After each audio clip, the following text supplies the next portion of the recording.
Hola, Ana, otra vez aquí con el capítulo 6, la historia de la lengua, la evolución del idioma. Estamos ahora en el episodio 3 de la lección del capítulo 6. Entonces, en este episodio vamos a cubrir el legado de los visigodos y los musulmanes, la influencia galo-romance, la reconquista y el judeo español.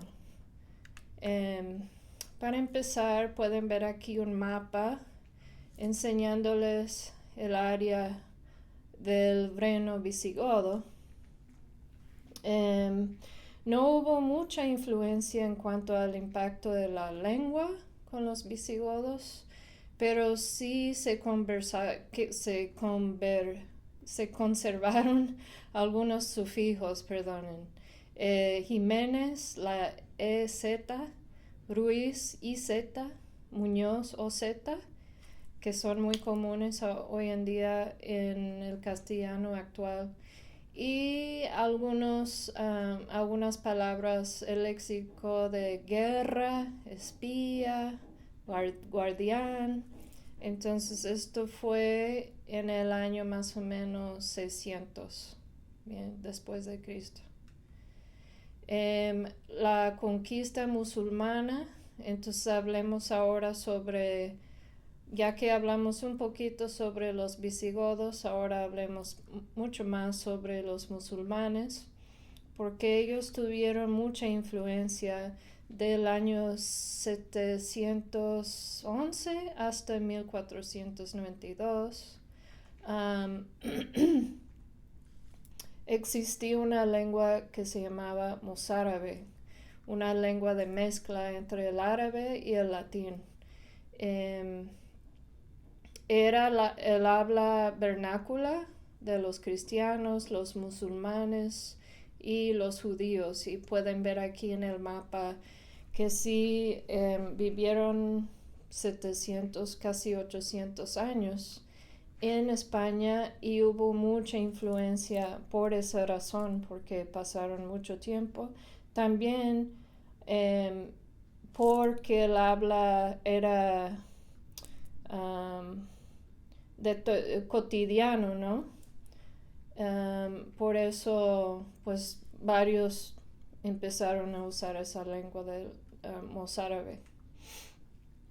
La influencia musulmana fue clave en todo el territorio, como les indiqué, para el desarrollo de la agricultura, el comercio, las artes, las ciencias y la gastronomía. Entonces eso incluye mucho vocabulario. Bien. También, ese es el léxico, también hubo mucha influencia en la sintaxis. Bueno, no sé si mucha influencia, pero bastante para decir, bueno, el pronombre tónico tras una preposición, como cuando uno dice ya encontré a ellos, ahora empezaron con el mozárabe a decir ya los encontré. Entonces con ese pronombre antes del verbo, ¿sí? Y el uso del determinante posesivo cuando el posesor está también presente. Decir su vida del ermitaño.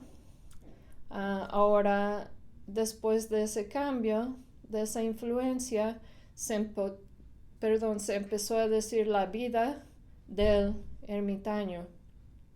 Es decir, no se dice hoy en día su hermano de Jesús, es el hermano de Jesús. Aunque sí se conserva, por ejemplo, en algunas partes de México esa diferencia de su hermano de, sí se usa. Ok. Um, Otra influencia en la sintaxis, la aclaración posterior del pronombre relativo que, como por ejemplo, en la estrella que tú quisieres saber su lugar, ahora se usa el pronombre cuyo, la estrella cuyo lugar quisieras saber. ¿Ok? Para terminar, la influencia en la sintaxis, ahora tenemos orden de palabras, es verbo, sujeto, complemento, ¿no? Bueno. Términos léxicos de origen árabe. Muchas de estas palabras empiezan con A o AL porque era el artículo en árabe y se asimiló a la parte enfrente de la palabra. Cuando se incorporó ese léxico, se añadió pues al principio. Aquí hay unos ejemplos. El alhambra, entonces al era el artículo, ahora tenemos dos artículos, ¿no? El y al. El alhambra, aceite, albóndiga. Si no fuera por los musulmanes, no tendríamos sopa de albóndigas. ¡Qué horror! Alcachofa, etc. Hay muchos términos que pueden encontrar en el libro. Bien. Influencia en la morfología. Tenemos la terminación i como en iraní. Eso es morfológico porque se añade otra parte se añade una parte, ¿no? A la palabra. Es como añadir al a la palabra, ¿no? La preposición hasta viene del árabe y también ojalá, que se usa bastante en español. Yo les puse aquí, esto supuestamente significa ojalá en árabe.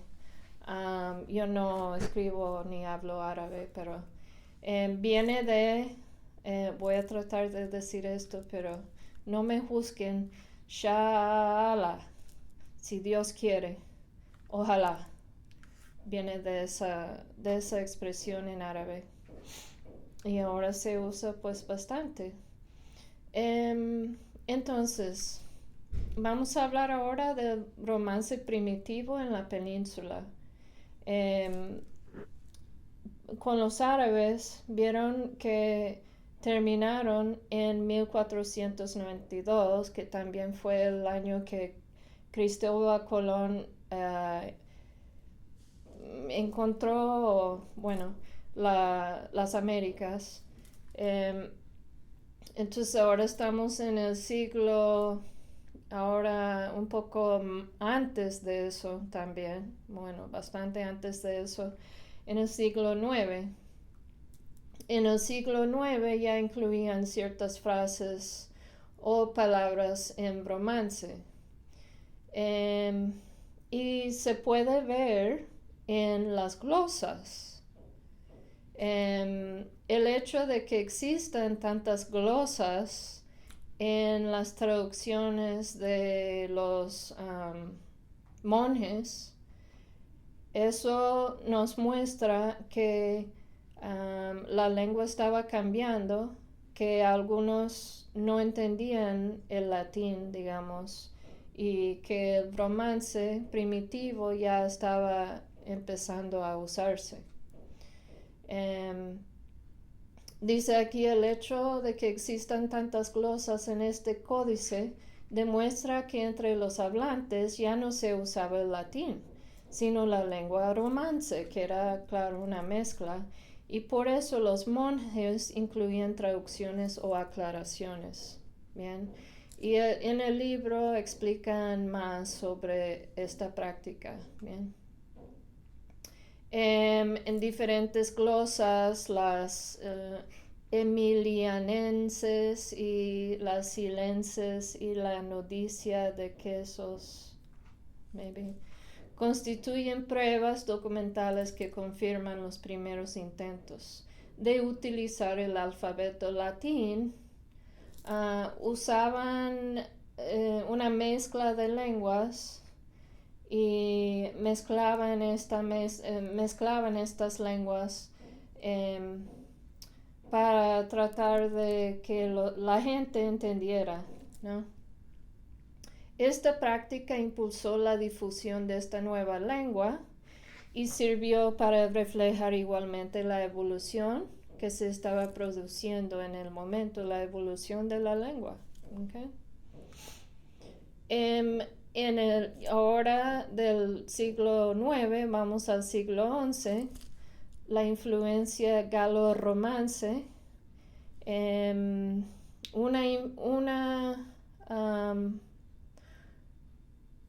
un suceso que cambió mucho la existencia de lengua y el cambio de lengua en España en ese entonces fue la peregrinación de Santiago de Compostela, que fue de Francia a España, y como consecuencia de este trazado, la península salió en parte de su aislamiento geográfico, cultural y religioso.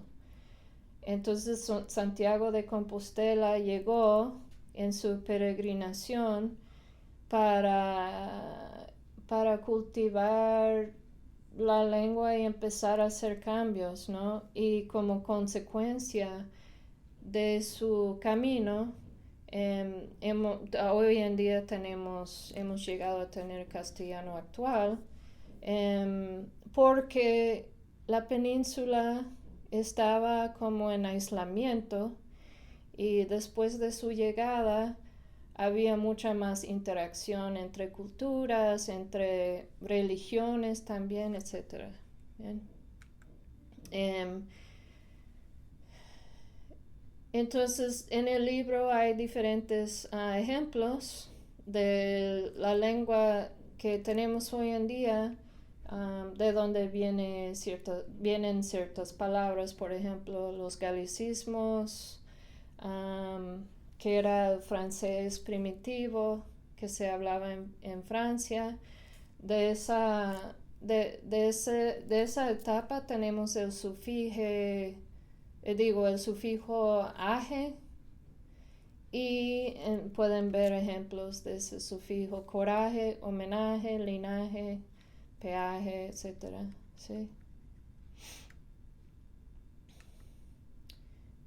Y pueden ver aquí trazar el camino de Santiago de Compostela para ver que vino de Francia y luego llegando a España, estas áreas, bueno, no era España en ese entonces, y hubo mucho cambio como consecuencia. Luego, después, la Reconquista. Vamos a hablar un poco sobre la Reconquista y cómo cambió la lengua. Aquí tienen un mapa del siglo IX y luego siglo XIII, digo 9, 11 y 13. Y ven cómo creció la región aquí en gris. Y luego el siglo XV, que era 1400, y hoy en día el siglo XXI.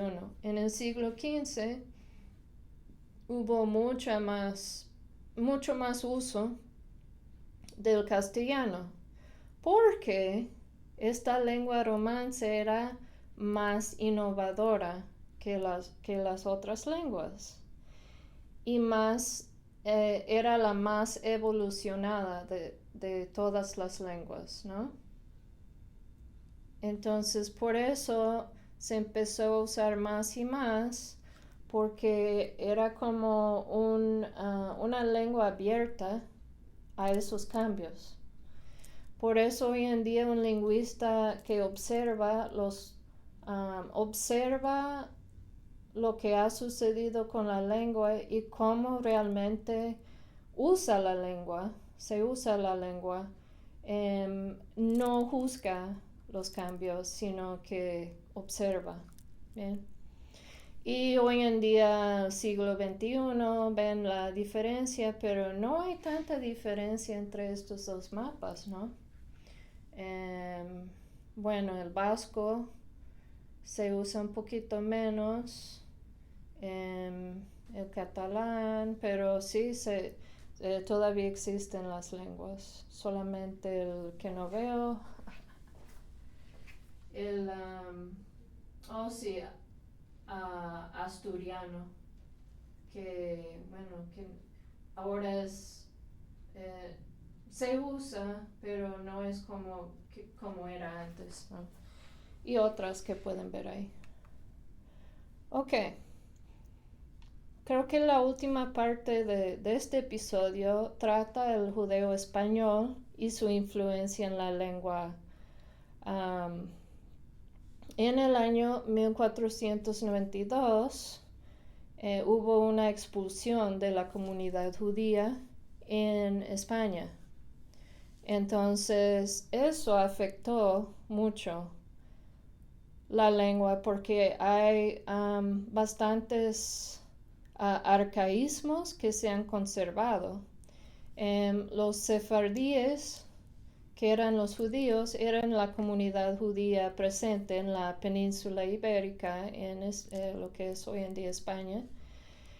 Se han conservado un gran número de arcaísmos, sobre todo fonológicos,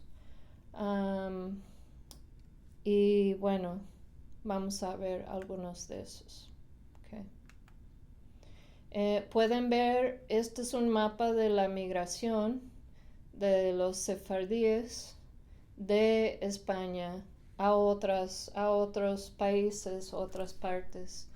Y este mapa es un mapa actual, pero pueden ver a dónde fueron. Okay. Para hablar un poco sobre el léxico, tenemos el judeo español oriental, es decir, del oeste, y el judeo español occidental, del este, y el español. Pueden ver que hay bastantes semejanzas, azúcar, encías, en el occidente sensibres, encías.